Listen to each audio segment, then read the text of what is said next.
Hey guys, welcome to the next episode. We have with us author, cartographer, and coffee fanatic, maybe matcha sometimes, Kate Korsak. That's Welcome to the me. Thank you. show. Thank you. Happy to be here. Thank you. So I always start first with a little bit of like how we met or how Yeah. I know you and everything too, Right. because this podcast is about the creatives who I've met in and through coffee. Perfect. And you are perfectly that One of them, person. yeah. Yes, you are one of them. So I don't remember the exact moment because I used to get you and another one of our regulars confused. I thought, we're sisters for That's the longest right. time. I forgot about that. Yeah. Yeah, and I knew it was like Fran or Kate Fran, and I was just like, so how's it going? I didn't want to get the wrong name. Our orders were usually the same too anyways. That's what so it was. like- It was always like very similar in the orders Yeah. too. So I was just kind of like, and then I found out y'all weren't even sisters, and I was No. like, wait, what? So you were coming to Elevation and stuff. Yeah, I and, did. Came quite a bit. I think it started I'd stop by just for like a coffee and then leave. And then eventually it was like, okay, it's kind of cool in here. Maybe I can get some work done. And I'd stay for a little bit longer or meet a friend there. And then eventually I just like, all right, well, I guess I'll be here every day now. And then now we walk in and you got shop set up. Yeah, exactly. Sometimes you're like, yeah, bring me my breakfast sandwich, bring me my Yay, drink. set it down right there. Thank you. I love it. And what's your go-to order when you go in there? Usually oat milk latte, and then I'll change it up with the flavors sometimes. My go-to would be honey. Oat milk Okay. latte with honey. Classic. Thank you.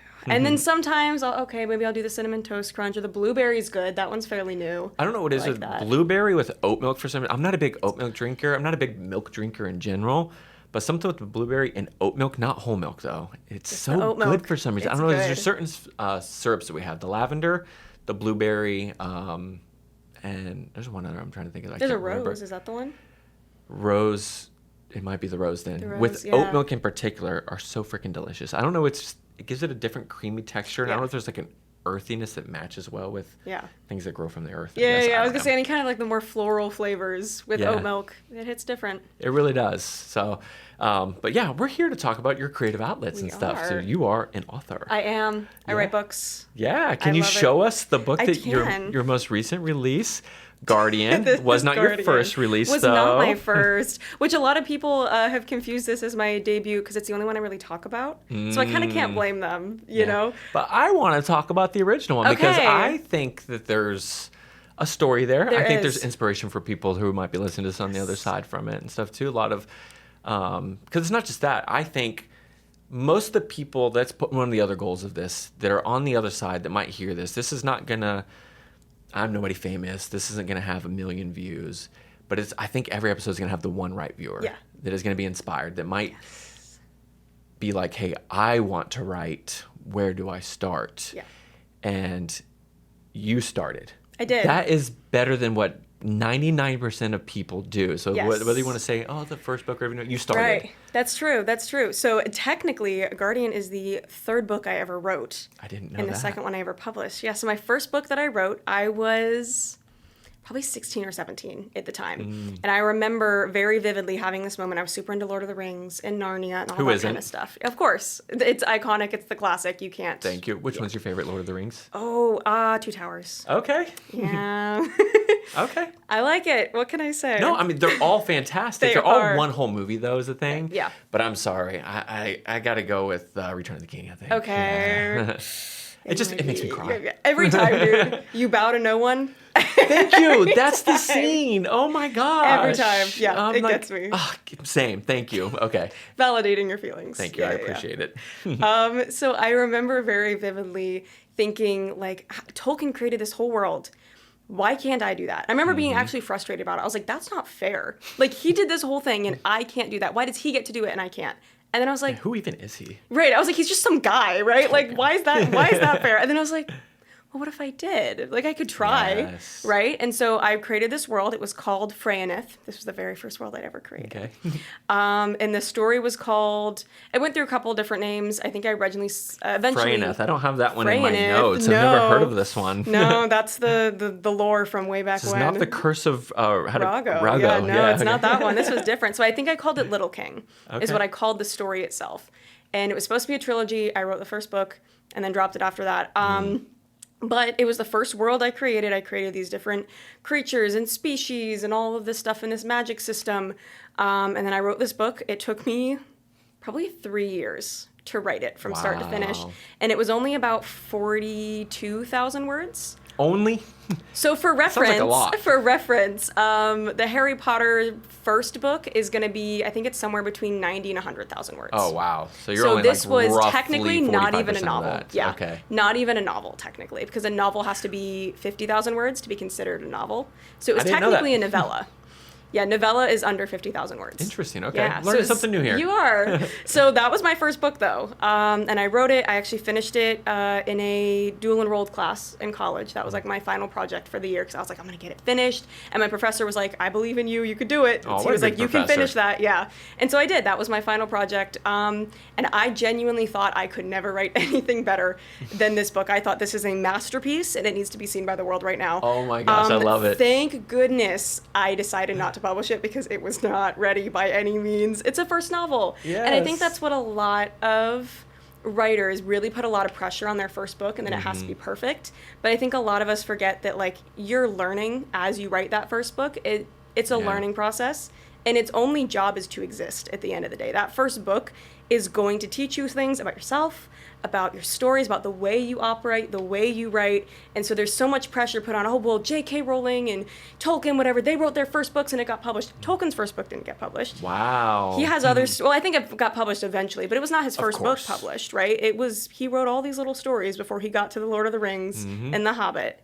And with, there are some, like Harry Potter, where it does get published right off the bat. And there you go. Like that was her first and only hit. Wow. But that's very rare that happens. Most writers write several stories that sit in a drawer and never get touched, and that's just part of the process. Thank you, and I think that's inspiring because I think that's almost in every walk of life, right? You're not going to be great out of the gate, you know? Right, you're not. And to have something like that, because I think writing, all creative outlets have a passion. My creative outlet is roasting coffee. It's a true, like some people might look at it, it is a true creative outlet for me. But oh my gosh, when I started, 15, 16 years ago, my first roast of all time, if I said, that's what I'm opening a cafe on, I'm out of business. Yeah. You know what I mean? No, it's not going to work. It's not going to work. It's like, but for some reason when it comes to writing or art, something that is so much more visually tangible, if that makes sense, we have to think that it's going to be perfect type thing. And it's something, I'm not gonna lie, my daughter falls into that. She's just like, she starts writing and then she stops, and then she starts a new story, stops. Because you get discouraged, and you're like, oh, well, maybe I have a better idea. I can do something different. And like, there's nothing wrong with that. There's nothing wrong with jumping to something new if something's not working. But there is also something in pushing through and finishing that first project and seeing the full story, seeing your full scope of work, seeing where your issues are, the things you need to work on and change, and then taking that into your next project. Yes. And so that first book, the first draft of any book, I mean, the first draft of Guardian was, it was a wreck. And like, it had to be rewritten. It says me. Oh, okay. It had to be rewritten. It had to be changed. I had to adjust things in it because that first draft is really just for you anyways. But yeah, that first draft of that first book, it's going to be rough. It's always rough. Did you save the first draft? Oh yeah, I have it. Okay, that's so cool. I have it. I printed it out. It's in a binder. I think I'd like to eventually go back and revisit that world and comb through it and maybe even rewrite that story. Because I think there was something there. And like I wrote it for myself. And there's something cool there. And I'd like to revisit it eventually. That's the same thing with like songwriters. It's like, if you put it, you eventually have to put something out, right? Yeah. Into the world. But the things that they may have written when they were 19 years old and they're angsty, teenagers going into college, it might not have been good, but it meant something to them. So they keep parts of it, but then they're able to eventually one day later write something out of that song that was built 10, 15 years ago. And we may get to see some fruits of those labors at one point one day. Yeah, and I mean, this book would never be here if I hadn't written that first one. Exactly. So, you learn something with every book that you write. So after that one, like I said, I was certain that was the biggest masterpiece ever to be written, and it was going to change the world. And then it was going to be a trilogy, and I started writing the second book, and I didn't know where I was going. I didn't know what I was doing, and I was like, you know what? Let me take a step back. I'm going to try writing a standalone, right? Just standalone novel, no trilogy, no massive thing, right? Just the one book. Write it and see where that goes. So that was where I wrote The Curse of Ragoh, which you mentioned earlier. That was technically my first published book. I wrote that one. Let's see, if Little King took me 3 years, The Curse of Ragoh took me like a year and a half, so significantly faster. and it ended at like 75,000 words. Oh my gosh. So significantly more words. So a full-on novel. Right. So I learned from there. I learned how I worked. And so I was able to take those things, move it into that one. I had a critique partner at the time who helped me out. And then I wanted to publish it. So this is where the publishing journey started. Yeah, we have a little bit of it. It's a little bit juicy. It is. So I found a partner publisher, is what they were called. So basically, I paid them to publish my book, and then once it was published, all the rights reverted back to me, and I was an independent author. Honestly, sounds great. That sounds really, like a great model to work it on. sounds like a really great. So basically, they just had their team of editors and cover designers and everything, and I just paid them to do that. And I wanted to be independent. You can traditionally publishing, you never pay anyone up front. So when you're traditionally publishing, you get your agent gets you a publishing deal, and that is when everyone gets paid. Gotcha. Right? So just clarifying But that, then because there are some somebody else people, usually owns the rights to it, though, right? yes, then Yeah. the publisher is going to own those rights. So they're basically buying the book from you, and that's what when you go into a Barnes and Noble and you see all those books. I can't imagine more than like 98% of them are traditionally Yeah, published. they're all they're all traditional, gonna they're gonna have maybe 2% that are And the indie. publisher's making most of the money off of it. Exactly. Yeah. And the publisher is then taking the hit if the book doesn't sell. And so when you're independent, you're taking the hit if that Oh book my doesn't gosh, sell. yeah. Right? So there's a little bit of pressure there. But I love that. That's anybody who starts their own journey.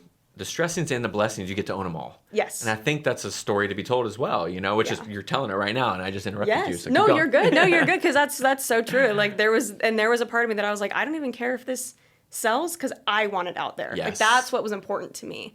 And so I published this first book with them. The process was not. It wasn't very good. I definitely, knowing now what I know of how much editing should cost, the sort of terms that publishing industries use that they did not use, that they didn't clarify, that they said, oh, we're going to edit your book for you. Didn't tell me what type of edits. There's developmental, there's line, there's copy, there's proof that do different things with the story. None of this was explained. I didn't know any of that either. Yes, there's a lot. And so it's things that I, as a first-time author, didn't know any of this, and thought, oh, this looks like a great deal, I'll do it. And looking at it now, like, I should have, the number that they gave me for how cheap it was to publish, I should have known. But I didn't. I was young. Too good to be true. Very It's much too good to be true. So, like when you're hiring an editor to go through a book with that one that was 75,000 words, that's a lot of time. And you can go on websites and stuff where it'll break down the amount of time that these different edits take and how much that editor would be getting paid per hour. And I mean, I probably paid that editor $2 an hour to edit this book. And like, no wonder it didn't really, like, they didn't care. The publishing company didn't care. And so they said, oh no, your book is great. They Your just book is checked your great. spelling at that point. Yes, they did. And so they said, oh, it's great. Put it out in the world. We're done. And I ended up with a book that I was like, I love this story, but it wasn't at its full potential. Gotcha. It was just sort of like, okay, well, I did this thing and I read through it once and another person read through it once and they said, yep, it's good. And that was that. And which we want to believe that's the process, right? Right. Like, I nailed it. Somebody else read it and said, it's perfect. good job. And you're like, oh my gosh, bestseller coming up. Right. And it just wasn't. It's not going to be, especially like when you're the writer, you can't always see the issues, which is why I wanted to pay someone else to look at the issues for me. Yes. And it just didn't turn out right. And I mean, they were also extremely difficult to work with, but that's a different story. And so that's funny. I had them on the last episode and they said you were extremely difficult to work wow. with. I'm just kidding. Sorry, I'm just really nitpicky. I don't even know who they are actually. So I'm not here to bash them. Anyone could find them if they really wanted to. But there's no bashing. We're just exactly. There's always a cautionary tale to tell, and I think that is the whole process of, hey, I got the book out there. The process may not have been the best process, but it doesn't matter. You did it. Yeah. The book was out there. If that book didn't come out there, Guardian would not exist. Exactly. Or to exist in your head only. Exactly. At this point. And honestly, if I hadn't published The Curse of Ragoh first, I probably would have gone with the same company to publish Guardian. See, there you go. Which would have been very, very disappointing because I love this book and I love everything that's come of it. And so I needed that. I needed that little stepping stone to get to this. So after that, I published it and I actually started writing Guardian during that publishing process. And so was that like because you already knew what you wanted to write, or you're like, I have to detach from this and I need to... I already knew. Okay, you already knew. So basically, people like to consider November to be National Novel Writing Month, right? Okay. And so there are challenges people will do to write 50,000 words in the month of November. Oh, wow. It is quite difficult, especially for someone that is not necessarily a seasoned writer, because it equates to like 1,600 words per day. A day. Yeah. And so it's quite a lot of words to write in 1 month and to keep that consistent schedule with it. Unless you're holed up in a cabin, like which you kind of like the guy in Misery is, you know what I mean? Yes. Like you need to be in that. But when you have other things you're doing, and you have a husband, and you have a life, a life, and difficult. a coffee shop to visit, you got exactly. You're like, I can't do 1,600 words a day and fall back. One day, you're like, I need 3,200. Exactly. The next day, it's a lot. And so this, though, I wanted to try it. I at the time, this would have been in 2021. I think I started writing. Yeah, end of 2021, November of 2021 was when I started writing this. And I wasn't married at the time. I was dating my husband at the time, but I was had a part-time job. Nothing like crazy. Nothing that was taking over my schedule. I lived at home still. Nice. So like I could devote the time to it. So I was like, I'm gonna do it. So I had the idea for this book, and I was like, I just want to be more descriptive. That was originally my goal with it, because I had never really written a super descriptive book. I felt like I kind of would just go through the dialogue and the scenes and just like, and then they went here, and like that was it. And so that first draft was way longer than the book is now. I ended up having to cut down those descriptions. You find that to be is that a better thing, you think, to cut back? Or I prefer to cut back. Okay, gotcha. Yeah, I prefer to cut back because it's a lot easier to look at and be like, okay, I just don't need that sentence. That's fine. As opposed to sitting there going, what do I put here? Yeah, like, oh my gosh, I need something here and I don't know what. Right? Oh my goodness. So it's easier to delete filler words, I think. But I managed to hit that 50,000 words in November, and I loved it. And so the whole book was finished, I believe, in like 7 or 8 months total. So after that 50,000 words, I took You got faster and faster with your books. Faster and faster, and it ended at 130,000 words. Faster and faster, but more and words. More words. Oh my gosh. Exactly. So it took about 8 months, and then at that point, The Curse of Ragoh came out. Guardian was almost finished by then, and that was the first draft of Guardian, and I was like, all right, I really like this book, and I knew I didn't want to work with that publisher again. So I kept kind of thinking about the second book, and then I was talking to a friend of mine. She and I actually both worked at the same church at the time. And I was talking to her, talking about fantasy. She was into all the same stuff as I was. She had a degree in English. And so we were kind of bonding over this. And then one day she was like, hey, can we get lunch? I was like, okay, sure, what's up? And we sit down and she's like, okay, I have always wanted to be an editor. I've always, always, always wanted to edit books, fantasy books. Can I practice on Guardian? That's so cool. Can you be my test subject, right? And can you just give me feedback as an author? And I was like, okay, sure. Like, I need an editor, right? So I said yes. And she took this for developmental edits. So developmental is the plot, the characters, the structure, that sort of thing. She took it, gave it back to me, and I was like, oh my gosh. Like, a whole new world of editing opened up to me. I was like, she looked at everything. Cool. She gave me like a 20-page breakdown of chapter by chapter. Who is this amazing person? Shout them out. This is Samantha Mendel from Mendel Studios. Yes. And actually, Mendel Studios, it's her and her husband. And her husband's actually doing my audiobook right now. What? So I'm using them for editing. Are you voicing it? I am not. I have a really good voice actor. Steven Tyler Sherwood is his name. And it's been fantastic. So that's coming exciting. soon. All right. Yes. So that was Guardian. And from then I started working with her, and we got to eventually a finished product. That's so cool. So the writing process, I was writing some of the notes down here. Like, do you start with the character first? Like, your main character is Kyler, right? Yes, Kyler Whalen. Is that kind of how the idea starts? Like, I have this character that I have. This is, like you said earlier, I take inspiration from, like, Lord of the Rings, from Zelda, from all these things too. And is that where or do you have the story already first, and you're like, I need to name characters? Yes. I start with characters. Okay. So his character idea, I saw a picture on Pinterest of an elf with like reddish brown hair.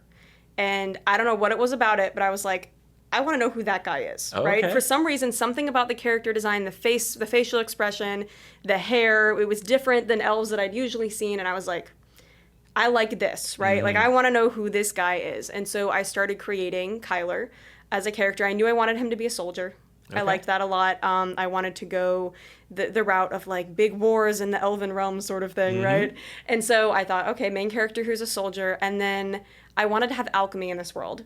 And so I decided to make him an alchemist as well. Oh my goodness. Which was very fun for me because he wasn't just, at that point already, he had 2 different interests, which I then got to explore both of those separately. And so from there, that's then where I build the world. So like, I had a character who's a soldier, right? So how does the military work in this system? This kingdom, how are they in standing with other kingdoms or territories in the world? Okay. Right? How does the ranking system work? All of that I wanted to figure out. So in depth. Right. And so I'll branch out from the characters. And so then the alchemy, how does the alchemy work? Like, what are the ingredients? What sort of magic is used for this? And so that's kind of how my world building ends up happening, is based on the characters themselves. Okay. So you'll notice when you read my books, the areas of the world that are most fleshed out and most detailed are going to be the ones that relate directly to the characters, because they matter. They matter to the characters and hopefully to the reader. Right. Whereas some of the other areas, they're understandable. You're going to understand how things are happening, but we don't need to go in depth there. They work, and I know how they work, and I'll explain how they work.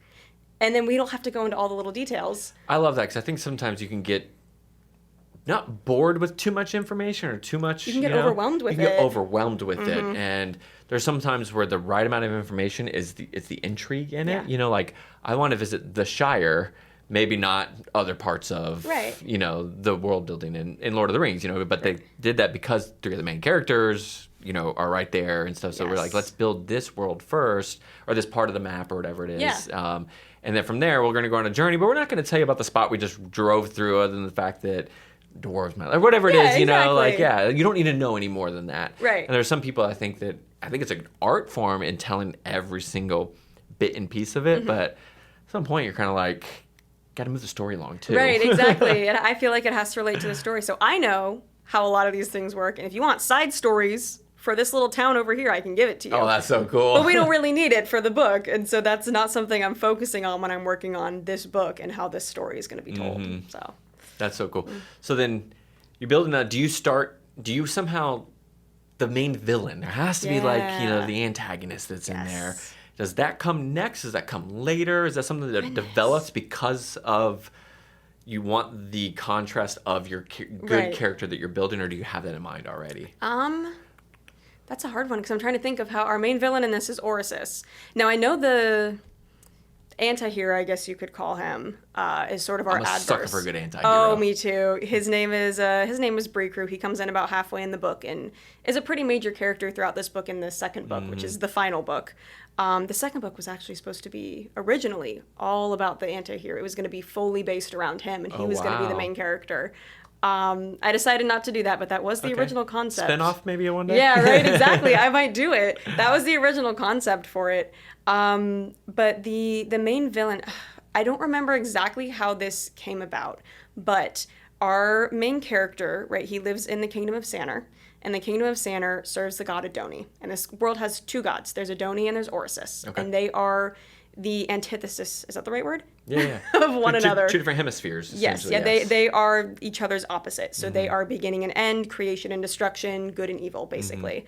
And so the story is Kyler in the Kingdom of Sanner that's protected by Adoni, that's given magic by Adoni, in this kingdom that is essentially just this little happy, perfect world. And no one has to deal with anything. And even their military, which is extremely strong and skilled, they don't really have to do anything. Kyler's never seen a real battle in his life. Oh, wow. He just trains his soldiers and he goes about his day, and everything's happy and magical. Until it's not. And so he eventually, throughout the story, finds out that the generals who came before, he's a commander, but the generals lead the army. And there were generals in the past who may or may not have been poking around and stuff they shouldn't have been, and making deals with certain gods that they maybe shouldn't have been. And it becomes this sort of unraveling and pulling back the curtain to what has been happening in the rest of the realm that he's been completely blind to. Wow. And it was a fun story to write, and that's where Orisis, our villain, sort of, his name was originally Osiris, which is the Egyptian god of the dead. Okay. I'm learning a lot today. Yes. I like to pull history into stuff. So Adoni's name comes from Adonai, which is a name for the Hebrew god of scripture. Yep. And then Orisis's name... That I do know. Yes, there you go. Orisis's name comes from Osiris. I misread the name Osiris and thought it said Orisis. And then I just kept it because I was like, you know what? I like it. It's a happy accident. I love Exactly, it. It's exactly. different. Or sis. I love Exactly, it. or assist. So it's so funny every time I'll like type it or someone will be like, "Did you mean Osiris?" No, I didn't. Old me meant it, but not Yeah, anymore. yeah, not anymore. Now it's a whole I know different what person. I'm saying, okay, guys? Exactly. So, but yeah, I do like to pull some of those kind of things. So all of my characters' names, they all have meanings, and I remember some of them. But like, I have notes of reasons why I named this, and the name of this location, and whatever. amazing. I have fun with it. I do. I love that. There was like, I think writing is a very hard thing to do because, like you said earlier, you can go through doubts, you can go through people you thinking it's the best thing in the world, and when somebody tells you it's not, it's heartbreaking, right? You don't want that, so it is. You're scared to put the art out in the world, and I've always like, I love good storytelling. I love world building, so there's always been those things I've been attracted to. So like, there's reasons why people can hate something and love something, and I'm okay with that. Doesn't mean everybody has to like what you do. And same thing, like I've always had like an inkling. I used to write more sports and analytics stuff. So I used to be like a baseball writer, but never novels, none of that stuff. It was more articles, numbers-based stuff, that type of stuff, fun stuff.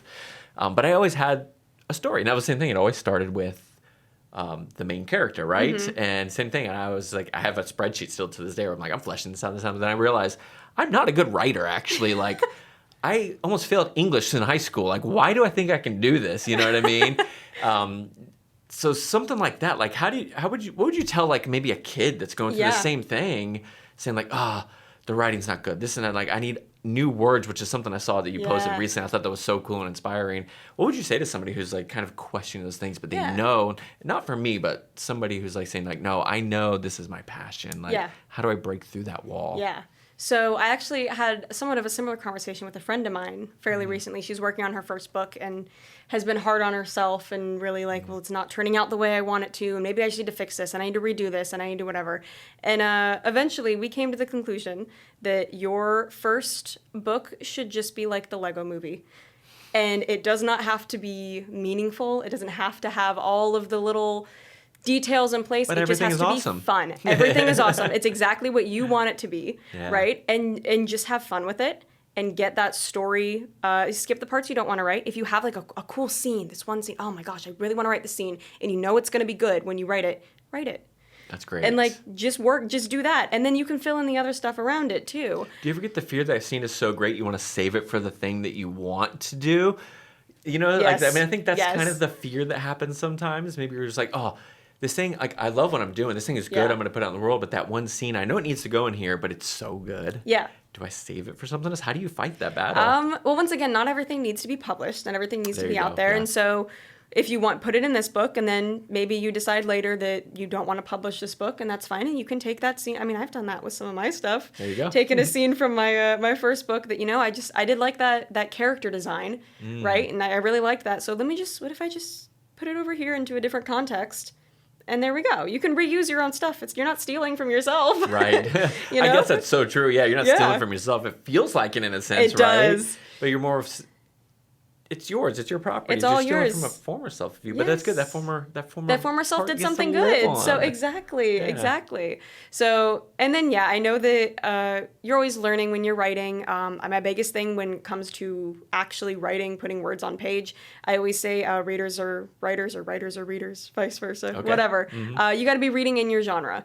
So that's my biggest thing. If I want to write an epic fantasy book, I have to be reading epic fantasy. Otherwise, I'm not going to understand how other people do it. And you can pick up from other writers too. I remember I was really struggling with travel scenes once. I was like, how do you get, like, I don't need a full thing of these characters going to this place. I just need like a couple paragraphs of they go here, this happens, and then they get to the next place. How do I do that? Like, without just being like, and then they went there. And that's the whole sentence, you know?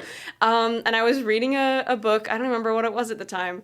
And there was a travel scene, and it was like a paragraph long, and I took a picture of it on my, iPod Touch probably at the time. Oh my gosh. And I took a picture of it. I did too. I love that thing. I was obsessed with it. It was Apple like product I ever liked. Yeah, that's valid. I loved my iPod Touch. I took a picture of it, and I like drew little like squares around, like, okay, they're in one location, and then one paragraph. Here's the paragraph of traveling, and then here was the next one that they arrived. And like, I've used that sense to this day when I'm trying to do traveling. I'm like, well, I could just do like one paragraph of, this happened, or something small, maybe describe a couple of little details of like maybe the weather or maybe describe the terrain that they're traveling and then they get to the next location. And that helped me since then because I read it somewhere and no one told me to do that. I read a book and I was like, I like that. I'm going to use it. And I did. Yeah, but that's the thing. There's two I always butcher quotes, but there's two of them that I find always inspiring. One of them is that it's a Neil Peart from the band Rush, my favorite band of all time. So somebody asked him, why are you the best drummer of all time? Your style is so unique. He goes, no. He goes, first off, I didn't try to imitate one person. I imitated 100 people. Mm-hmm. So that's the thing. He literally just said, hey, I liked what that person did in jazz. Yes. I like that style. I like what that person did in swing. I took that style. Yes. I like what that person did in rock. I took that style and didn't replicate anything they did. I just took inspiration from all those people and did that. And the other one was like, I think it was Orson Welles. They were like, well, how were you able to film a movie like that? He goes, 'cause I didn't know I couldn't. Yeah. You know what I mean? So there's also the other side of that coin where you're just kind of like, I don't know that I can't do something, so I do it, you know? And I find that, like, and that's usually something that's more in fantasy stuff, too, because you're like, oh, nobody told me I can't do it, so I'm going to do it. Where other things, I feel like you're in this, like, not true crime, what's the other genre I'm trying to think of? Like, like the James Patterson, Reacher movie, like those type of things. There's an event that goes down. He has to research it, figure it out, who the bad guy is, arrest them type thing. There's always a procedure to them where other things don't quite have the full procedure, but inside of it, there's procedures that need to happen. So exactly. And I will say there's a couple of different styles. Some people, when they're writing, they're considered pantsters, so they write by the seat of their pants. So they sit down. That was how actually the first part of Guardian was mostly pantsed like that. I had an idea. I said, I'm just going to sit down and write it.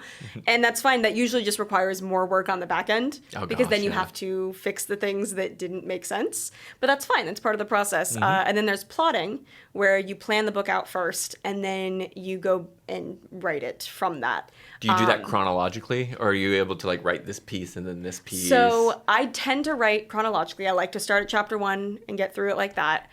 If I have scene ideas and stuff, I'll type it down like in my notes app. Just like, here's what we're gonna. And I'll have like 1 in the morning. I'm like, this idea, and I write it down. And I write down the scene, and I'll use it later. Full. Oh, it's ridiculously full. It was so bad to try to organize it.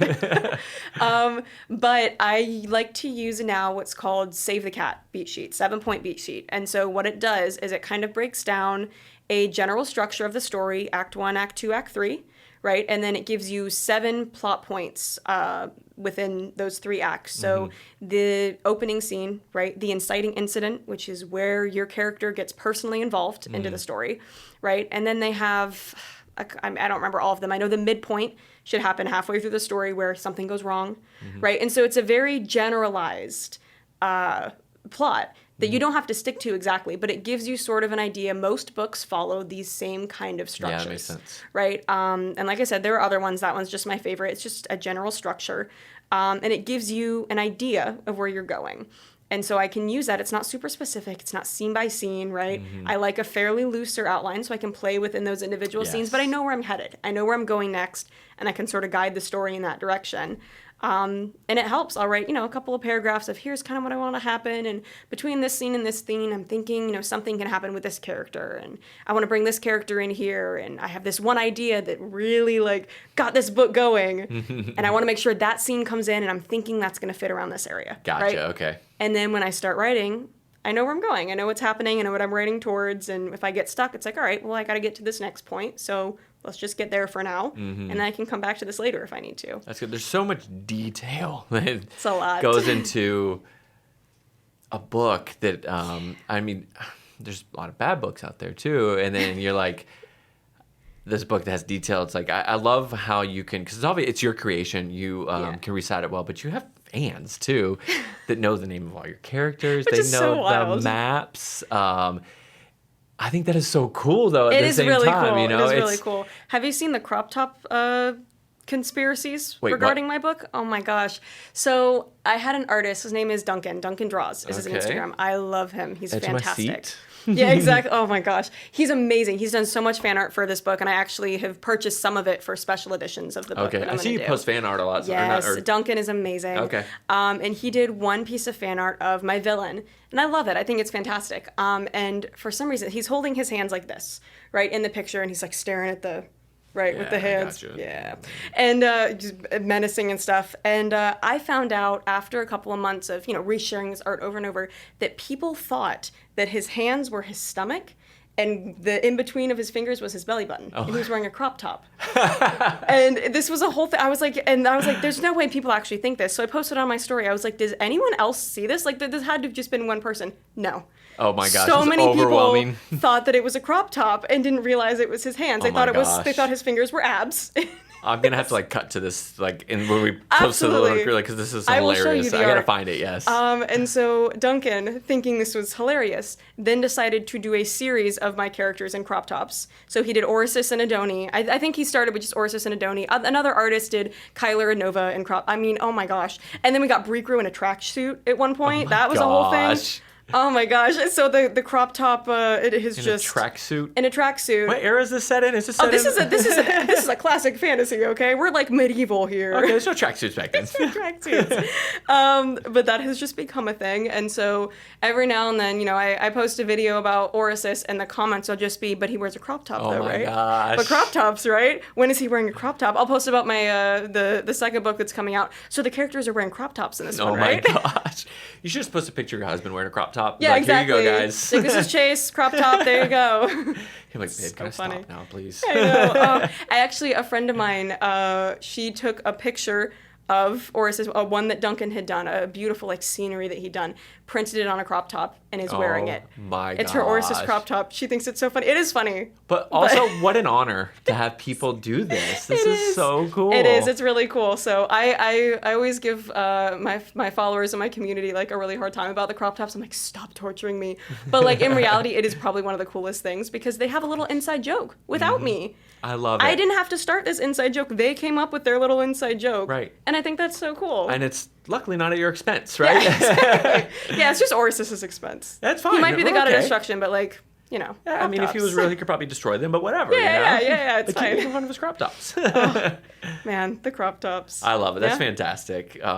So that's cool. So you did mention earlier, second book coming out, right? Yes. So Son of Saints? Son of Saints. Yes. So are you allowed to talk about it? Because you've already released the prologue, right? Yeah, I'm allowed to talk about whatever I want. For subscribers or whatever, like you have subscribers, what is it? There are people that are involved in your community can read the prologue now if they wanted to. So the prologue is on my website. So if you go to my website, there's a couple. KateKorsak.com. There's a couple of different places where, if you go to my books or you go to Guardian or whatever, a couple of different tabs where Son of Saints will be there, and there'll be a little button that says click here to read the prologue. I will say it has spoilers for Guardian. Oh, so if in you're the a prologue, Guardian, you but gotta... you can read the Guardian prologue as well. So that's also on my website. You can start with the Guardian prologue.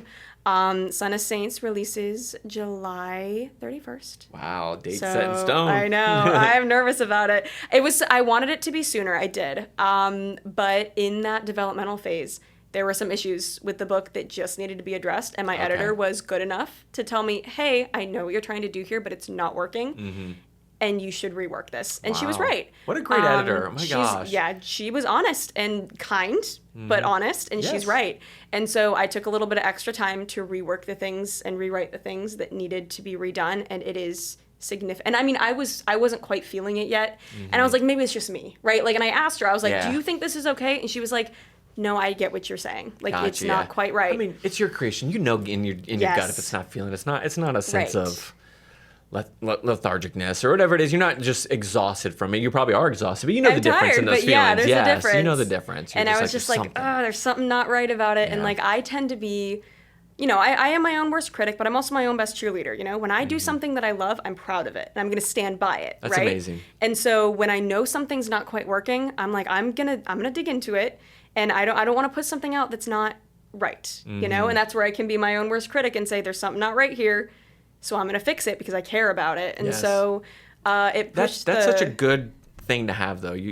I am so bad at being a cheerleader for my own stuff. I really am. I'm not good at promoting it. I'm good at throwing it. Thank God, like my loving wife, she doesn't even drink coffee. She shares everything we post.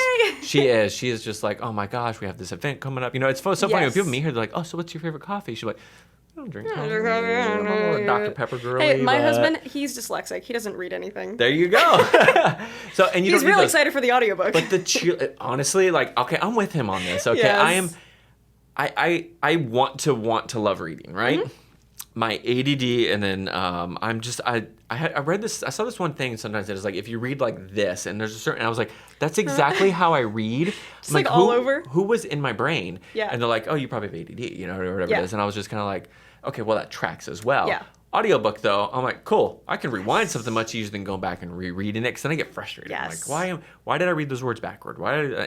Yeah. Off tangent with that. No. Well, while we're on audiobooks, I can talk about that because that's Yes, coming let's do out it. hopefully in April. Oh, the it's goal. fantastic. So, in time for everybody to listen to it and get the next book. Exactly. So we've been recording. It has been a lot of fun. So Steven's our voice actor. I found him, he read the book first and loved it and reached out to me, sent me a DM on Instagram and was like, hey, I've always wanted to record an audiobook.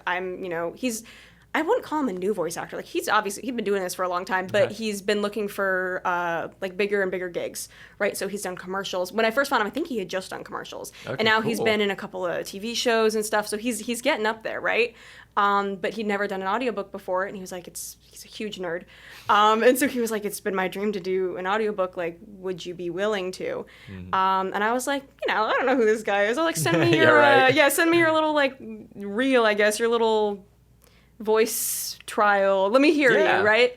And he sends me voice resume. Exactly. And he sends me it was like 2 minutes long of different voices he could do, and I was like, oh my gosh, this guy is legit. Wow. Right? And so and as someone who had read the book and loved it, and I was like, okay, I care more about passion than talent. Yeah. And he had both. And I was like, all right, we're using you. And he's been fantastic to work with. And then Weston is Weston Mendel from Mendel Studios, my editor's husband. So he was well aware of the project, aware of the book. This will be Mendel Studios' first audiobook that they're producing. Wow. So I get to be a first for like all these people, That's which is so amazing. exciting. You're growing together as your own businesses. We too, are. you know? And he's doing like a full sound design for it. So as you're listening and you're, in the battle, you'll hear the sword play, you'll hear the fire, you'll hear the dragons, right? All of that kind of stuff. He's doing music for it as well. So it's a full... Oh my gosh, that's so We cool. wanted to do like a balance, because there are some audiobooks that have multiple voice actors, and that felt like those get distracting for me personally. Okay. And so we wanted that balance of one voice actor who does these different voices, and he's not... especially with the female characters, he doesn't go so overly bored. You're like, what is this, right? he keeps things pretty neutral, but has very distinct tones for each character. And then when we get into like Orisis, right, the gods specifically will have more dramatic sounding voices because they are the gods. So like all those little details, and then added in with the little sound. details that really make the difference. And there's certain like I've listened to a few audiobooks because again I prefer that over other forms of medium, and some of them I end up bored by it. I can't tell the difference and stuff too. But I am a huge sucker also because he narrated my favorite show of all time. But Jim Dale is like, are you familiar with him at all? I think he's done all the Harry Potter's books as well. Oh, there you go. But the show Pushing Daisies is my favorite show of all time. But he's the narrator for that. But he did a book called The Night Circus. Yeah. And I was a friend I know, Keith Law. He does book reviews every year. He reads like 50 books a year. Yeah. Huge book guy. And he put that one on there, and it was more in that like. Not full-on sci-fi. I just love sci-fi stuff. I nerd out for that stuff. Yeah. But this one just felt like a grounded sci-fi kind of thing. I had a supernatural element to it. So I was like, oh, cool. This sounds like when I was like, and Jim Dale's narrating it. Like, I'm all in at that point, too. Yeah. Because if it wasn't for him narrating it, somebody else could have messed this book up that became, for me, like, one of my favorite books I've read, even though...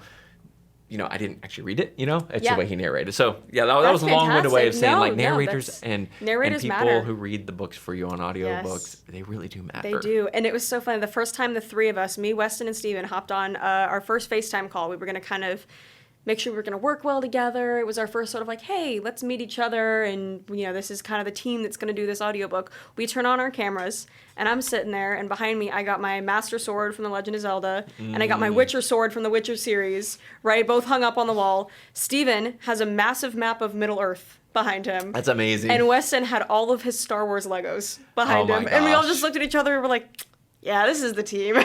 All three hobbies of yours, too, because you're a sword collector, which we will get to later. It's in my notes. Yes. Cartographer, and your husband do Legos. My husband together. does Legos. But he's better at it, right? He's way better at it. I get frustrated sometimes. Lego therapy is a real thing, but I get frustrated sometimes. Yeah, like no, it's calming, it's soothing. You get to build. It's like the kid in you that literally exists in all of us still, but it's Legos for some reason makes it accessible for adults to do it. When it's like I say my husband would love that. He right, loves and you his need Legos. it. You gotta have it. I love it. So that was our team. And yeah, I'm super excited. And it came from some dude saying, hey, I read your book. I love it. I'm a voice actor. And you're kind of like, okay, freak. I know. I was like, who's this guy? Yeah, right. Okay, you're going to ask for a crop top picture of Kyler next, right, exactly. of the main character, whoever it is. And yeah, no, I was so glad I said yes to him. So I know, right? And that's scary getting into, because again, that's somebody reading, I'm going to call it your life's work, you know what I mean? But up to this point in your life, it's your most passionate thing you've done. Like, that's kind of scary to turn the reins over to somebody else. But at some point, you got to, in life and in a business, because you're technically growing a business at the same time, you got to delegate a little bit, you know, and like trust other people. And trust other people to do the right thing, just not the wrong publisher. Exactly. And stuff, you know. So what else can you tell us about the new book, though? Is it going to be more words, less? It is, yes. So actually, we're looking at about 150,000 words for that one. Okay. So I went into this, I knew it was only going to be 2 books, right? I guess in the very beginning, I was like, it could be a 5-book series. And eventually I was like, nah, not for this character, this world. And the entire theme is the one who destroys cannot create. This is balance, right? And that's sort of the idea behind the book. Adoni creates, Orsis destroys, and they are not meant to cross into each other's realm of things. And the story is what happens when they do. And so this idea of having 2 books, right? We have this one, which the colors are all, the green, the white, the gold. That's the theme. Well, when we went to design the cover of the second book, this is Nate Philbrick who did this art. When I was talking to him about it, shout out him, I said, I kind of want like a yin and yang type thing with the white dragon and do a black one. And then invert the colors, so make it mostly purple, and then I'll do silver text, right? And have this sort of adverse of each other. And so we have our tagline, the one who destroys cannot create, and then the second book cover, which I released the cover a couple months ago, I think. The second book, when you put them next to each other, they are inverse of each other. The dragon's facing the opposite direction. That's so cool. Kyler is not with the dragon, he's actually fighting the dragon. It's all that balance, that opposite. And so that's been really fun to play with. I did not realize how difficult a duology, 2 books, really was, because you have to write the first book, and then the second has to be the second and final. Right. And so it's like where you don't have that third book to be the middle book and to be the midpoint. And so it's like, oh, so I have a lot that needs to happen in this to wrap everything up, but not quite enough to where I was like, I think it should be 3. It was like just enough that it was like, this is going to be a longer book. Okay, yeah. But not enough that it needs to be a whole other book. I love it, though. Let's go for 2 instead of, why does everything have to be 1 or 3? Or you come out with a sequel, the sequel's not good, then you don't get to finish the trilogy, you know? I mean, exactly. Not saying that, but it happens sometimes with certain things that are like, we're not going to do a third one. Or you got ones like The Matrix or something, and they come out with a third one. I enjoy all the Matrix movies. Yeah. First one is a near-perfect movie. Second one has one of the best fight scenes of all time, but it's also got some of the worst CG you've ever seen in fight scenes. And the third one, you're kind of like, all right, you had to close it out. I get it. So we're there. You know what I mean? Yeah, all right, done. We're done. So it's like, why can't we have had an ending in the second one to not have to force a third? I mean, there's always money involved. Of course. And but stuff. I didn't think this story needed that much. And I had, my main character, and I saw where his story was going to end. And of course, I could do spin-offs if I want. Yes. I have other characters and other places that I can go to. But for him and his story and this...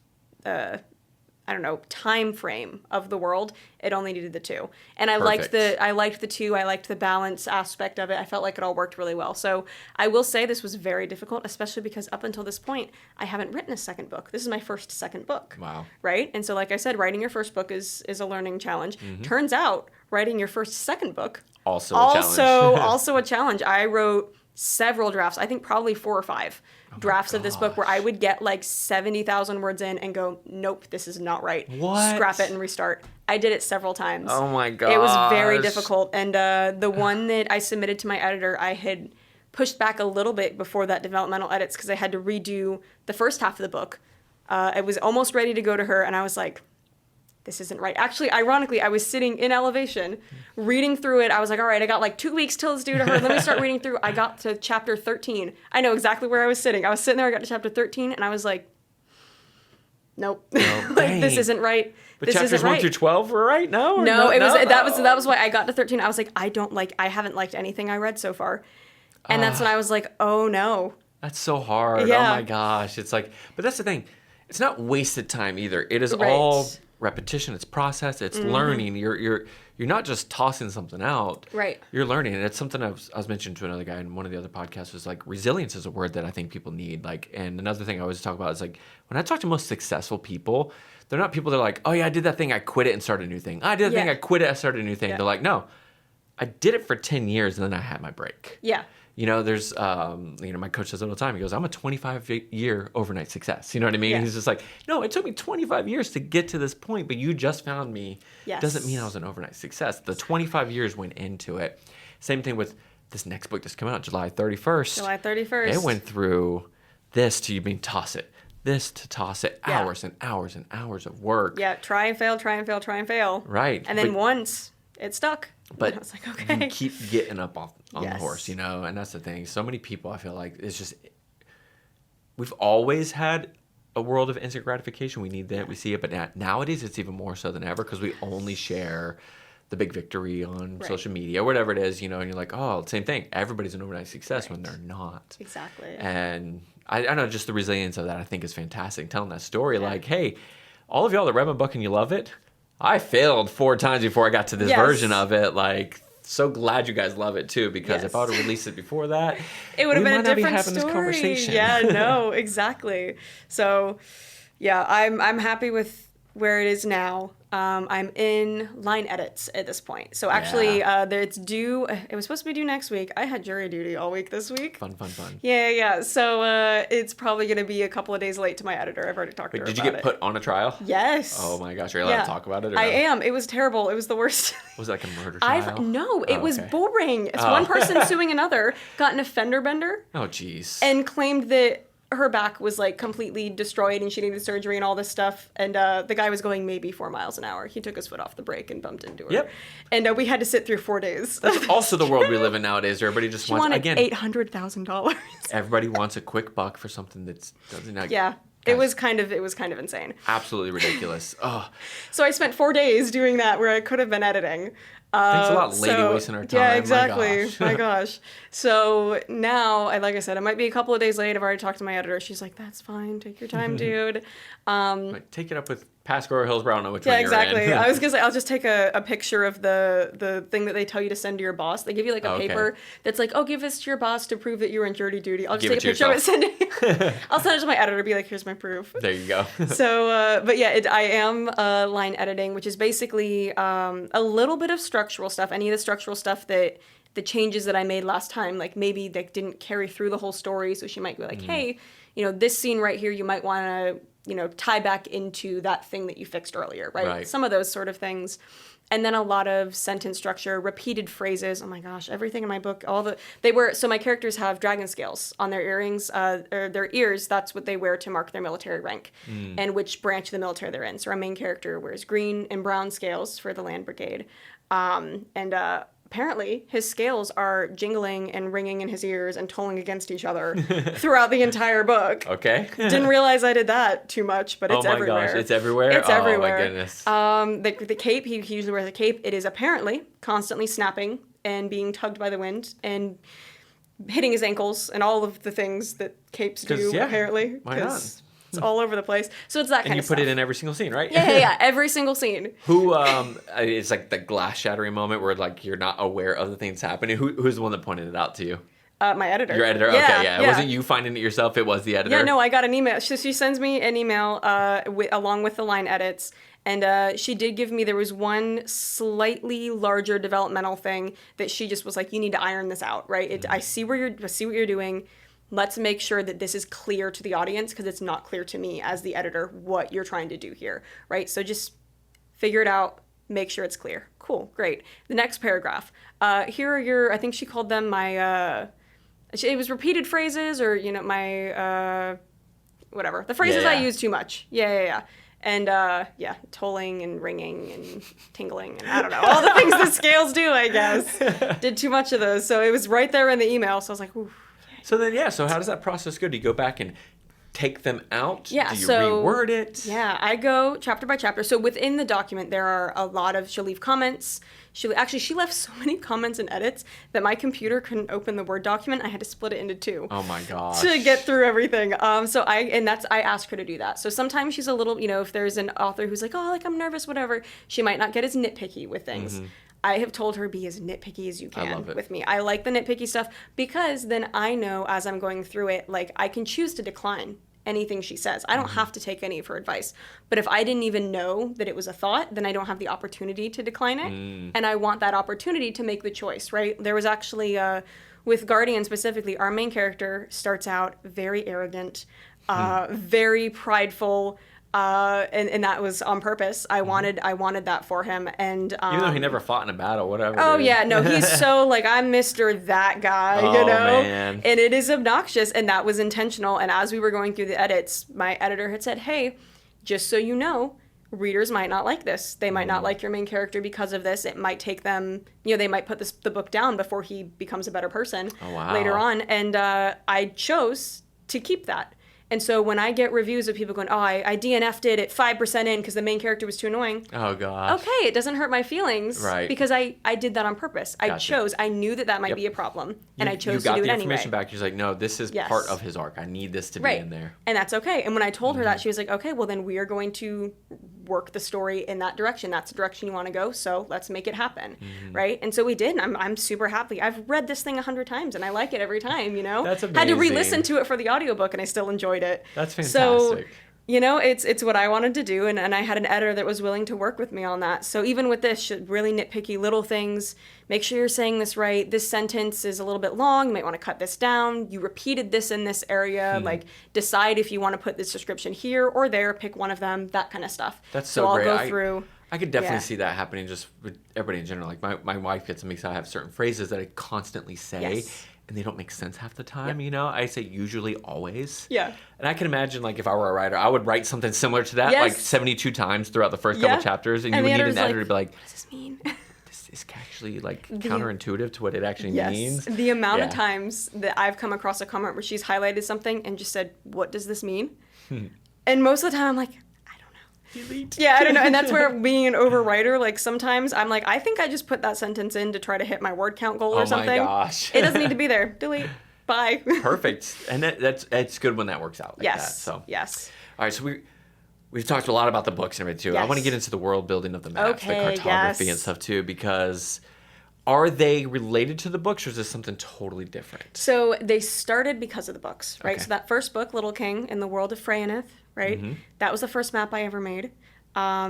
It was I have it. Do you want to? I have a picture of it. Yeah, show it. I'll pull it up. We have cameras. I'll pull up. I have all of the maps I've ever made on here, and it was quite a few, quite a few for many different worlds. But Freyanith was the first. I did it on a massive poster board, and I took like a bunch of dice and stuff and just like threw it all on the board and then traced them to get the shape of it. And so that was. Do I have like the original? I wonder if I do. I might not, but I do have like the remake of it. So that was Freyanith. This was the shape of that world. It was this sort of parchment-y. Huge. Yeah, show it to the camera. I don't know if the camera can see it, but it was this sort of parchment. Like it was interesting. We had a couple of locations, a lot of islands, right? And that was my first, and I liked it. There was nothing wrong with it by any means, right? And but I wanted to. You don't sound so enthused about it. It was there.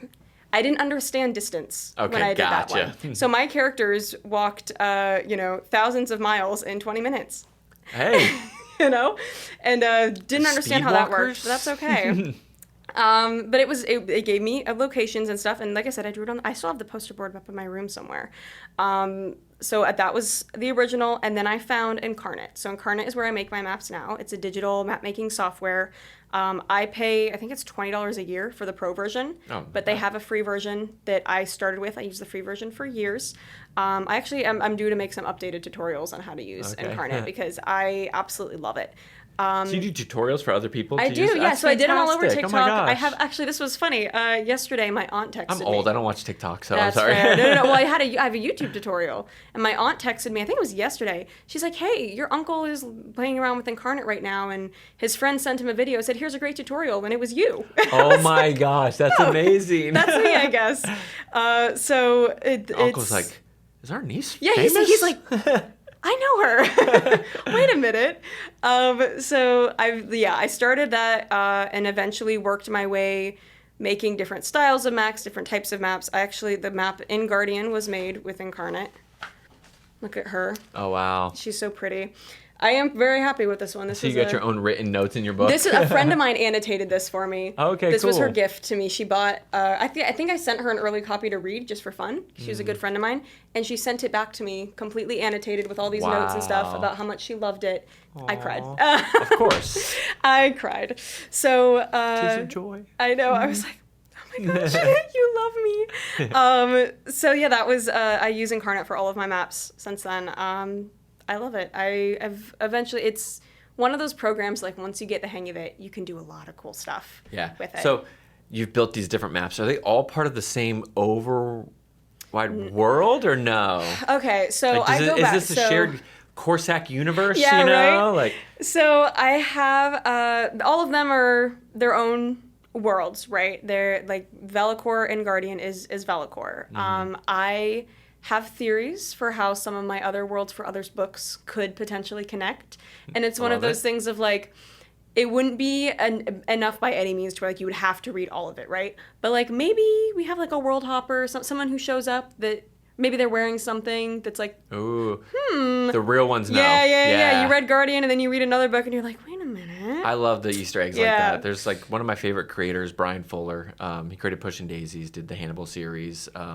He has a few, and people started calling it the Fullerverse because he had a few little Easter eggs. I don't think he ever admitted there was a Fullerverse, but he had one particular character that always had the same initials, but she was kind of a same type of person that would pop up in different ones. And I just love those little things because now you don't have to actually explain that you have a universe, right? Yes. You can just be like, the people who noticed it, you know, Have and I you think read that's so fun. Brandon Sanderson's books at all? Mm-mm. Okay, he's one of my favorite authors, and he has a Stormlight Archive, and he's got the Mistborn series, and they're all within the Cosmere is his universe, right? Okay. Massive universe, and there is one character, his name is Wit, in the Stormlight Archives. I read the Stormlight Archives first. You're not supposed to do that. I don't care. I read it first. There's like, people have like specific, like you have to start with this, and I know that's what Brandon himself recommends.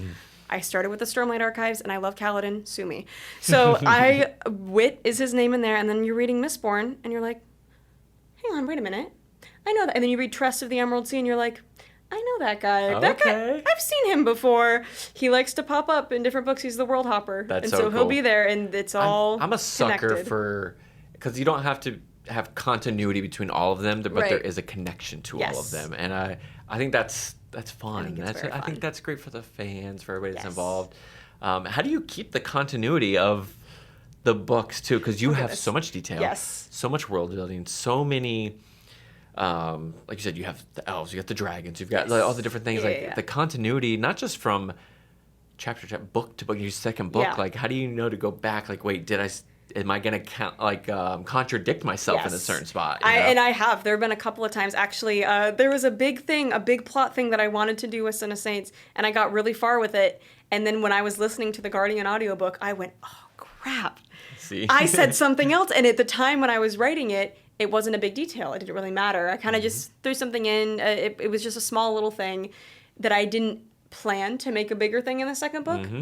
And then when I went back, I was like, "Oh, dang it. Yep. I didn't know I said that." And now I have to adjust everything I'm doing with the second book because I already said that. That's crazy. So I will say working with the same editor has definitely helped because she read both books. So she's going, excuse me, you said something different there, right? Very helpful. 2 plus 2 don't equal 4 here. Exactly. We gotta pick one, right? But also there is a sense of like, a lot of it just lives rent-free in my head at all times. Like, I forget birthdays because I remember 10,000 locations in Guardian, that's crazy. which has been it's always a fun one, right? So there is a lot that is just living in my brain, that because I'm so involved in this world every day, there's stuff that'll stay there and just doesn't leave. And so I do have notes apps of sort of character names, locations, very basic information about things. I say notes, Word documents mostly. And Notes then, apps aren't big enough. You need bigger. yeah, exactly. And then I started using I have another series I would like to eventually write that is going to be a very intensive epic fantasy, more of a Stormlight Archive, Lord of the Rings type, like true epic fantasy type thing, where I say this is a classic, that sort of like large scale, which would be, probably a trilogy at least. It would need more books. And for that, I've started using Obsidian, is what it's called. And so it's a computer program you download, and it sort of lets you create your own like wiki for your stuff. So Fantastic. It's amazing. So I'll start with like a character. I'll write down a character. But it's not open source. Nobody can go in and No, edit it. it's just okay, you. Cool. It's just you. I'll write like a character name, right? And then I'll type a little bit about this character that I want to be. And so, okay, he's in this place. And then I can link that place and then create a new document for that location. And then write down everything I need, and then a link from there. So I kind of branch out like that. And then when I am working on something, what was that thing? I can search it, and Obsidian will pull it up. It'll be like, here was what you wrote about this location. Here's your information about this thing. And it's very, very helpful. That sounds super helpful, Yes. especially like, this is detailed enough. Are you kidding me? You want to do something bigger for the next one? It would be quite a bit. Yeah, it'd be quite a bit. It would be multiple main characters and that kind of stuff. Like I love it, though. Almost to an extent of like, would anyone really read this? But if I want to write it, I'm going to write it. So. I'm a big proponent of that. I think it was Rick Rubin. I think I just posted it on my story recently. And it's him in a video saying like that. He goes, if you're proud of it, put it out there. Yeah. It doesn't matter if somebody else doesn't want it. Your validation shouldn't be because somebody else likes it. Do you like it? Then it's good enough. Right. That's where your value is if you put the work into it, you love what you did. Yeah. And you know what? If somebody comes along and likes it too, then great. they can come for the ride, you know? Yeah. And then the second person, the third person, and then who knows, maybe one day 1 million people, 2 Exactly. million people, you know? And if it's not, it doesn't matter. Yes. You know, and I think there's beauty in that. Yeah. And I think that is what we have. Not everything is for everybody. Right. Not everything should be for everybody because Yes, then we're all correct. fighting for the same slice of the pie when, we all just need to be encouraging of each other and grow each other's pies so we have bigger slices. I agree. and stuff, I agree. so. Yeah, and at the end of the day, like if you're doing it for yourself, it doesn't really matter who else wants it, you know? And people, that's authentic too. Yes. People, there is a lot of inauthenticity. Oh my gosh, I can't even say those words. In this world today, that people might get some instant, quick hits from, right? It doesn't last though. Right. Authenticity lasts. There's certain things that will always keep pushing because people can sniff it out after a little bit too. Like, oh, okay, that's fake. That's not real. AI created that. Whatever it is, like Yes. I know especially for Ryder, my daughter gets so upset if she's like AI did that. Oh my gosh, that can't exist in my world. You know? Exactly. And I'm like, I love that angst. I love it, because we were meant to create. We were meant also to have communities, and it's cool that you've been able to create, and there's a community that shares the passion for the stuff that you've created. Yeah. It's so cool. I love it. Yeah, there's a book I read a while back by Erwin McManus, The Artisan Soul. And one of the things he said in that book was, we are designed to design and created to create. And like that has stuck with me since I read it a couple years ago. Like I very much believe that. I am a firm believer that we were created to create. Yes. And then we were also created for community. Those two things, if you have those two things, your soul, your inner being is happy. Yes. Yes, we need a roof over our head. We need food to eat. We need all those things, but it's like those things don't bring happiness. They bring sustenance. They bring energy for you to live, protection, those type of things. If we're happy doing those are things that you're living life at that point. Yeah. So I have a few rapid fire questions. Please. Hit me. Let's if you're do ready it. for these are hopefully fun or hopefully not. So you have a sword collection. Oh, absolutely I do. What's your favorite sword? Favorite sword, Master Sword from Zelda. From Zelda, okay. I grew up in the 80s. I'm a big He-Man fan, or I was in the 80s, so He-Man's sword was like my favorite sword. What's the most powerful sword that exists? Like what sword could beat all swords? Oh goodness. Okay.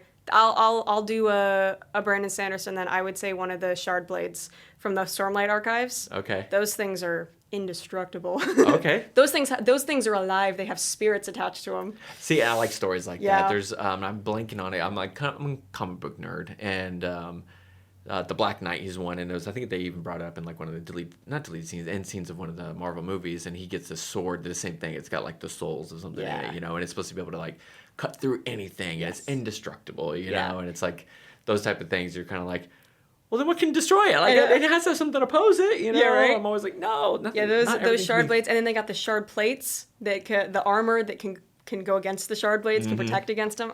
So fun. Who's your favorite Lord of the Rings character? Lord of the Rings character, Pippin. Oh, I thought you were going to say Legolas for some reason, just because I was a Legolas kid growing up. I was. Okay. I have become a Pippin girl in my adult years. I relate to Pippin on a deep spiritual level. Listen, I like Mary, but like, what about Second Breakfast? I got you. Yeah. Or like when Pippin, when they're in is it in Minas Tirith? I think it is. They're somewhere, and Pippin knocks like the armor over, or whatever. It falls down the thing. And Gandalf's like, "Fool of a took." Yeah, I feel that.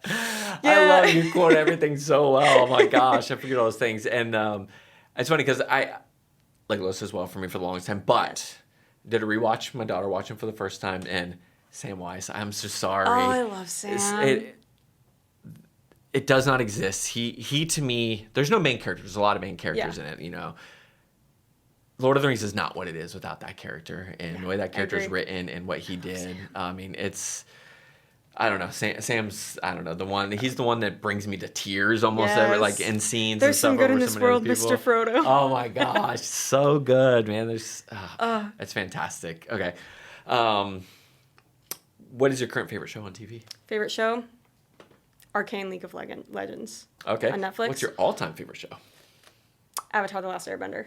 My daughter and I also bonded off that show as well. Like that was one of the shows, and we tried watching was Legend of Korra after it. Yeah, I didn't like Korra. We fell off of it. We enjoyed it for a little bit, but there was something off, if that makes sense. Yeah, I don't know. I got to, and everyone says it's the slowest season. The second season with the spirits, was the spirits were like a big. I fell off in that season. That's where we fell off too.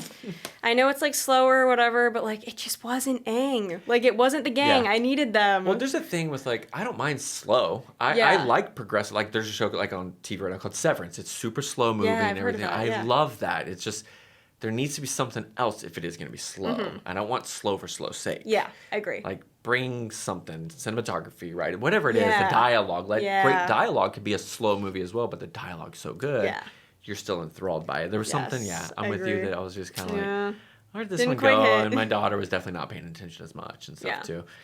Favorite movie then? Oh no. You can't name Lord of the Rings though. Pirates of the Caribbean, Curse of the Black Pearl.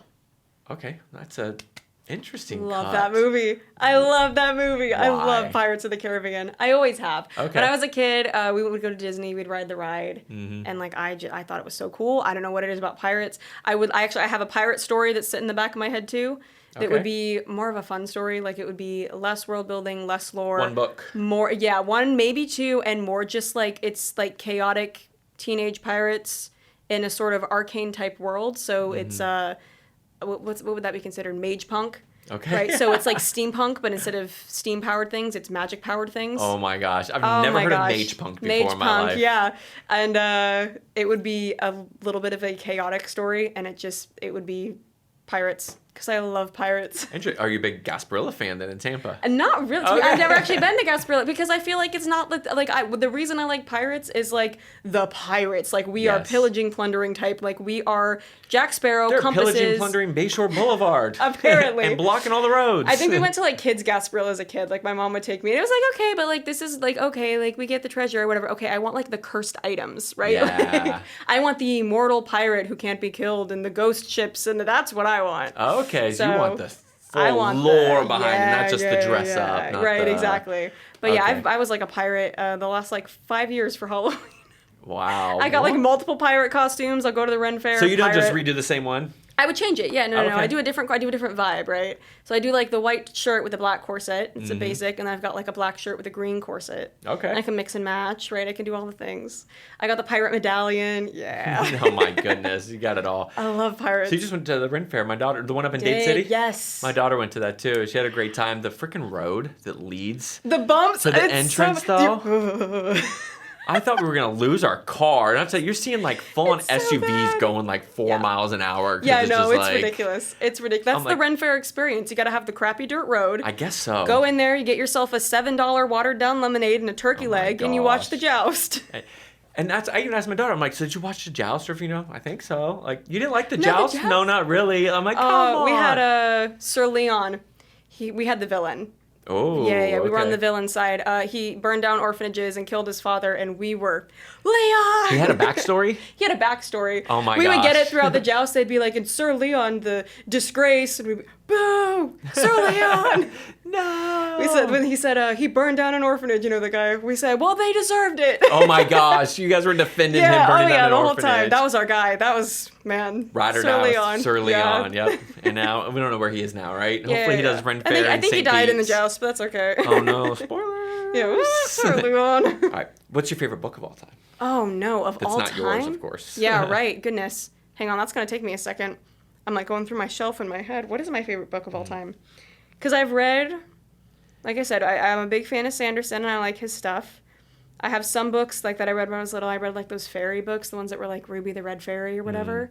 Don't know those ones. Oh, I love them. Got them at Scholastic Book Fair. I would get those. Fantastic. Loved them. I will say, I'll have to say this because this is the book that got me into fantasy. It was Fablehaven by Brandon Mull. Okay. That a friend, Have to write that one down. yes, Fablehaven by Brandon Mull. A family friend had gifted it to me. I was in 4th grade at the time. And it is about a brother and sister who go to visit their grandparents for the summer and find out that their grandparents actually own this giant preserve for magical creatures, right? And so it's good and evil. And so the series goes on. There's 5 books in the Fablehaven, and there's a Dragon Watch series where our main characters actually get to own their own preserve. But there's fairies. There's a cow that you get, a massive cow, giant cow, and they had to like jump on a ladder and then like slide down to like milk the cow. Like they had to grab What the heck? whole thing. But if you drink the milk, then you can see that actually all of the bugs are fairies. And Oh my all of the gosh. goats, those are actually satyrs, right? All the stuff. And so once you drink the milk and you can actually see everything, you see that everything around you is actually magical. Okay. And that was like what got me into it. They had to, their grandma turned into a chicken, and my they had goodness. they had to save the grandma. Isis is probably the most Oh my inspirational gosh. book in your So journey. Yeah. I loved it. That was what, and I ate those books up. I had the first 3, and I didn't realize there were more at the time. I read the 3, and I read them over and over and over and over and over again. And then a couple of years later, I realized that there were 2 more books in the series that I had no clue. And so I got the last 2 books, and I read all 5 over and over and over again, all my through gosh. middle and high school. And yeah, I still have my original copies. The covers have changed since then. Like they've updated. I still have my original. They're a wreck. I got them brand new. They are falling apart. Oh my goodness! Just And because you're just flipping through them so much, over and reading, over. I read them taking over on and car over. rides. I loved them. Oh my goodness, that's great. This is a question I asked to everybody, kind of end the podcast. But I want to throw a little different spin on it first, Okay. or on the back end of it too. So it's kind of, if you could share a cup of coffee with one person, dead or alive, who would it be? Oh, that's a hard one. I think I'm gonna go with C.S. Lewis. Oh. I think I'll go C.S. Lewis. Yeah, what would you ask him? Oh, I don't even know. He and I are different writers, but there's something about the way I don't know, the way he has operated with all of his writings, the fact that he's done nonfiction and fiction. Yeah. The Screw Tape Letters, I loved that book. And like, Not even Oh close. my You wouldn't gosh. even believe it's the same author as the I know. the Chronicles of Narnia. I so. know. And like, there's just something so classic about what he did, and the fact that so many of his books are so well known. Mm-hmm. Like, I don't know, he did something, and just the kind of person that he was, and Yeah. his beliefs, and the fact that he was so like put all of that into the stories and had these amazing stories. Yeah, I would love to talk to him. That's great. I think that'd be cool. And then, if an author, dead or alive, that you could give your book to, proudly give it to them to read, who is it?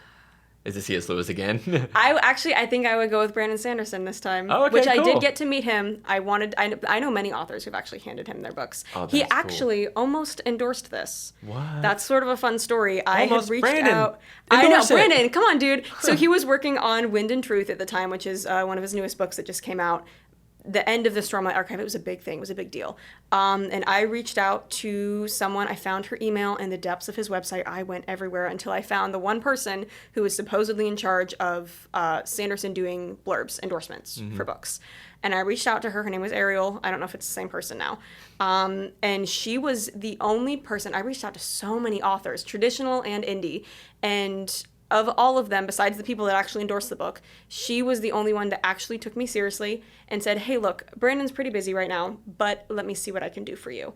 And actually took it to the team, and there was, the timeline wouldn't work out. He was busy with the book, and that was fine. But she actually gave me the time of day, his Which team means a lot, gave me the time of day. Yeah, it really meant a lot. And, because of that, that's also why, I'm so happy to support him, even though he's a big guy. He doesn't need my support. Right. But, his team actually cared, they saw that I was an independent author, and they said they didn't just dismiss me. I had so many that it didn't matter who it was. Oh, yeah. Just immediately dismissed, no response, ignored, immediate no. Mm-hmm. They didn't. And so I really do appreciate that. So maybe one day he'll actually get to read it, and maybe he'll like it. Who knows? And you get Son of Saints right after it. Yeah, right? Here you go, Brandon. Get the big epic that might be 5 books that we're not going to... Exactly. You might have a title, but we're not going to give it out yet because we don't want to throw that out there in case you change it or anything. Exactly. Everything's subject to change till it's published. It really, oh my gosh, yes. And then just last thing, our listeners on the other end, again, this is, maybe it's going to be seen by a million, but it's probably not. There's one person out there that is, and it might be two because my daughter loves your story and stuff. And what would you tell them? The person who's not just the writer who's struggling through writer's block right now or struggling through criticism of editing a book and stuff too, but the person who wants to write and doesn't know where to start, or has said, hey, seemed like you said earlier, you need time to write, but I have a full-time job. How do I fit this passion in? Because one of the big reasons why I bring people like you on this is that I didn't get to do my passion till later in life. My goal is to inspire people younger to chase that and not go straight for the 9 to 5. Yeah. The 9 to 5 is fine. There's nothing wrong with it. Right. But you don't want to get, it doesn't sound morbid, but you get to the end of your life, you're looking back and you're saying, I wish I would have. That to me is a bigger fear than dying itself, is saying, I wish I would have. How do you tell that person's on the other side of that camera, don't say you wish you would have, go do the thing. Yeah. Yeah. So I would say right off to start, if you want to make writing a thing, if you want to do this, you have to make it a priority. You have to put that time aside. I started my first book, I wrote 100 words a day. That was my challenge. I could barely do it. Now I'll easily write 1,000 in a day, right? And so I started by committing to that 100 words a day, and I said, I'm going to finish this, right? And I put that time aside. That was a priority. There were times I said, hang on, I'm going to be a little bit late. I got to finish my 100 words, right? There have been times that I've had to, hey guys, I'm sorry. I'm not going to be able to make that hangout. I just, this is important. And there will be people that won't be happy about that. And then there will be people who are very supportive. And you need a life, you need people, you need community. And there will be people that are supportive who come alongside you. And who are there for you when you're finished with that 100 words a day and ask you about it, right? But those that whatever that commitment is, making it a priority is huge, even if it's just a little bit of your time. Because what you prioritize is going to become what's important to you, right? And vice versa, you're going to prioritize what is already important to you. Awesome. Thank you so much for being on this. Of course, thank you for having me.